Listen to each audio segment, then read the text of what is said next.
টুনটুনি আর রহস্যময় রেশমি রুমাল। সবুজ বনের গাছের ডালে থাকত দুষ্টু আর বুদ্ধিমান টুনটুনি। একদিন সে নদীর ধারে উড়ছিল, হঠাৎ জলপথে ভেসে আসা এক ঝকঝকে লাল রেশমি রুমাল তার চোখে পড়ে। রুমালের গায়ে নীল রঙের অদ্ভুত নকশা, যেন গুপ্ত চিহ্ন। টুনটুনি রুমালটি গাছের বাসায় রেখে দিল, কিন্তু রাতে রুমাল থেকে হালকা সোনালি আলো বের হতে লাগল। পরদিন সকালে রাজপ্রাসাদের সিপাই এসে ঘোষণা দিল যে এই বিশেষ রেশমি রুমাল ফেরত দেবে, তাকে রাজা এক থালা সোনার মুদ্রা দেবেন। কিন্তু শর্ত ছিল, রুমালটি আসলে রাজকোষের গোপন মানচিত্র, আর এটি ভুল মানুষের হাতে পড়লে পুরো রাজ্য বিপদে পড়বে। টুনটুনি বুঝল ব্যাপারটা গুরুতর। সে রুমাল নিয়ে রওনা হল প্রাসাদের দিকে।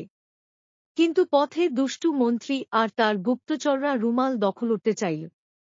একসময় মন্ত্রী নিজেই এসে বলল, আমাকে দাও রুমাল, রাজাকে আমি পৌঁছে দেব। টুনটুনি বুদ্ধি খাটিয়ে বলল, ঠিক আছে, তবে আগে তুমি আমাকে এক থালা বাদাম এনে দাও। মন্ত্রী যখন বাদাম আনতে গেল, টুনটুনি উড়ে সোজা প্রাসাদে পৌঁছে গেল। রাজা রুমাল দেখে খুশি হলেন, কিন্তু টুনটুনি সব খুলে বলল, এই মন্ত্রী রুমাল চুরি করতে চাইছিল। রাজা মন্ত্রীকে কারাগারে পাঠালেন এবং টুনটুনিকে উপহার দিলেন এক সোনালি দুল, যাতে ছোট্ট ঘণ্টি ঝুলছে। সেই ঘণ্টি বাজলেই রাজ্যের যে কোনো দরজা খুলে যেত।